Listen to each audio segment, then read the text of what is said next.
वरुणः शन्नो भवत्वर्यमा शन्न इन्द्रो बृहस्पतिः शन्नो विष्णुरुक्रमा यां मेधां देवगणाः पितरश्चोपासते तया मामद्य मेधया अग्ने मेधाविनं कुरु स्वाहा। वसुदेवसुतं देवं कंसचाणूरमर्दनं देवकी परमानन्दं कृष्णं वन्दे जगद्गुरुं। श्यावर रामचंद्र भगवान की, वृंदावन बिहारी लाल की। श्री राम जय राम जय जय राम। श्री राम जय राम जय जय राम। श्री राम जय राम जय जय राम। श्री राम जय राम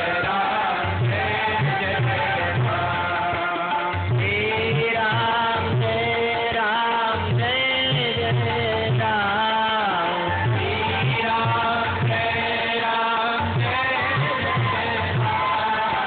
श्री राम जय राम जय जय राम। श्री राम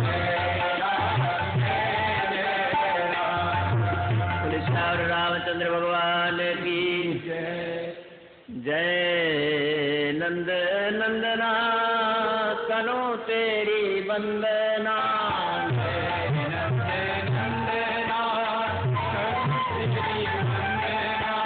गोपियों के प्राण धन राधा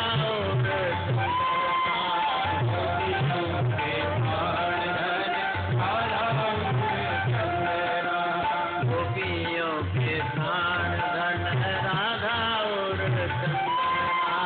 गोपियों के प्राण धन राधा जय नंद नंदना करो तेरी वंदना। नंद नंदना करो तेरी वंदना। गोपियों के प्राण धन राधा और गोपियों के प्राण धन राधा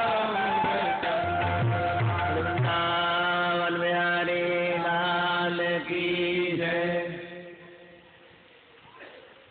उपस्थित भगवत प्रेमी महानुभावों,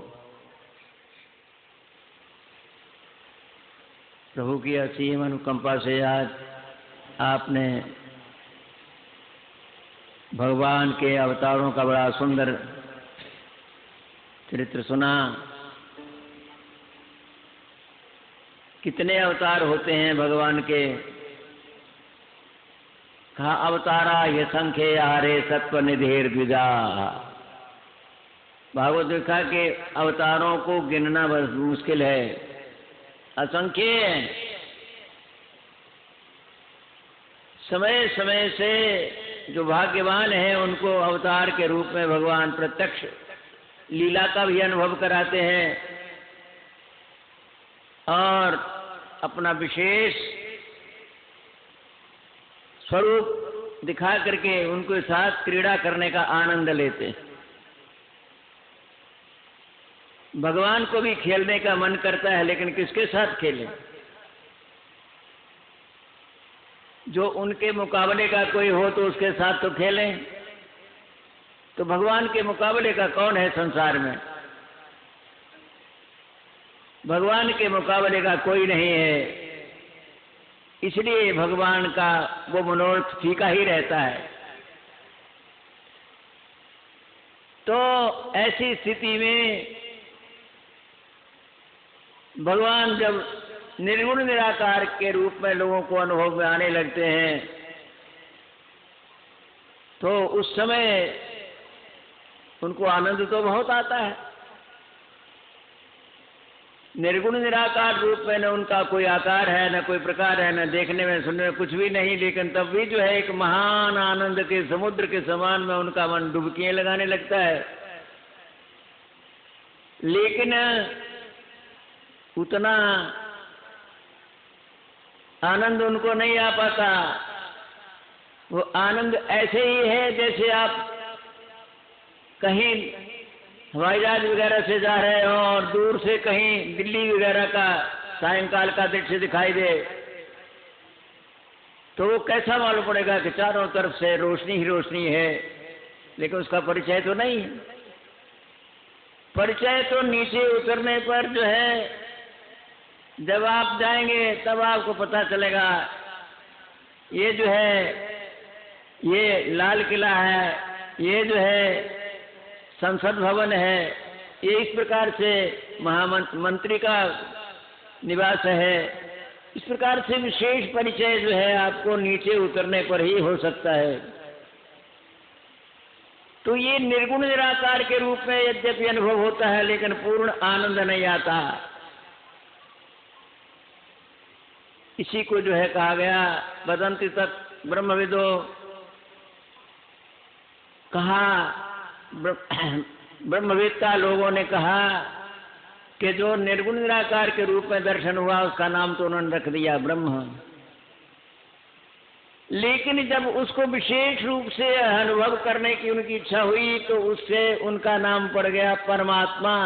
हृदय में ही पहले तो दूर से अनुभव हुआ था, अब हृदय में विशेष आनंद आने लगा, आत्मा में आनंद आने लगा, तो परमात्मा नाम पड़ गया। लेकिन परमात्मा भी भले ही अनुभव हो जाए, परमात्मा किसी के साथ खेलता तो है नहीं। परमात्मा किसी के यहाँ माखन मिश्री तो लेकर के खाएगा नहीं। इसके लिए तो भगवान के रूप में जब भगवान आ जाते हैं, वो परब्रह्म परमात्मा जब बहुत अपने आप को भक्तों के अनुभव करने योग्य बना देते हैं, उनके साथ खेलने लायक बना देते हैं, तो भक्त उनके साथ खेलने लगता है। इसलिए ये जो भागवत की कथा है, इसका बड़ा भारी महत्व इसलिए माना जाता है कि ये भगवान के निर्गुण निराकार की बात नहीं, ये भगवान के परमात्मा के रूप का भी नहीं, साक्षात भक्तों के साथ खेलने वाले भगवान के रूप का अनुभव करा देने वाला ग्रंथ है। ये कोई भी व्यक्ति कर सकता है, भगवान सबके साथ खेल सकते हैं। भगवान का अवतार होता है ना, अवतार।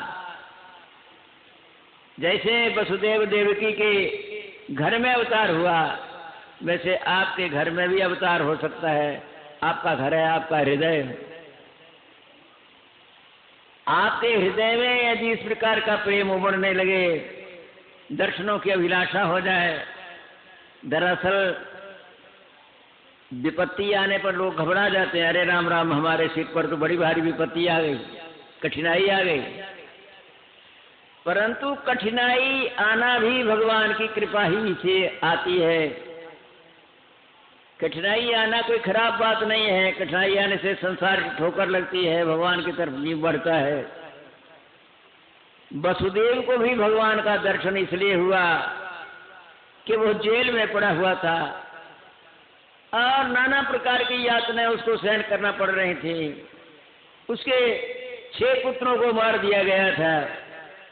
इस प्रकार से अत्यंत कष्ट में पड़ा हुआ वो सिवाय भगवान के और किसकी शरण में जाए, भगवान के प्रति पूर्ण रूप से समर्पित हो गया था। इसलिए भगवान उसको पात्र समझ करके उसके ही घर में पुत्र रूप में अवतार देते हैं, दर्शन देते हैं। तो ये भगवान की कृपा ही होती है कि यदि कोई व्यक्ति का मन संसार से हट जाए और भगवान में लग जाए तो ये भगवान की बड़ी भारी असीम अनुकंपा ही समझना चाहिए। तो इस प्रकार का विशेष वर्णन जो है आपको सुनने को मिलेगा। ये भगवान की लीलाओं का वर्णन है, अथाह सागर है। भगवान की एक एक लीला अद्भुत है, उसका महत्व भी बहुत बढ़ चढ़ करके है। चाहे वो माखन चोरी की लीला हो, चाहे और कोई दूसरी लीला हो, एक एक लीला का वर्णन बहुत ही सुंदरता से श्रीमद् भागवत में किया गया है। और वो भक्तों के साथ भगवान के खेलने का एक बड़ा सुंदर दृश्य है। वो सबके साथ ऐसा हो सकता है। भगवान सबके हृदय में अपने दर्शन दे करके सबको कृतार्थ कर सकते हैं। हमारी लगन उनसे लगना चाहिए। तो इसी लगन को लगाने के लिए ये सब प्रयास किया जा रहा है। बोले श्यावर रामचंद्र भगवान की। वृंदावन बिहारी लाल की जय। नंद नंदना करो तेरी वंदना।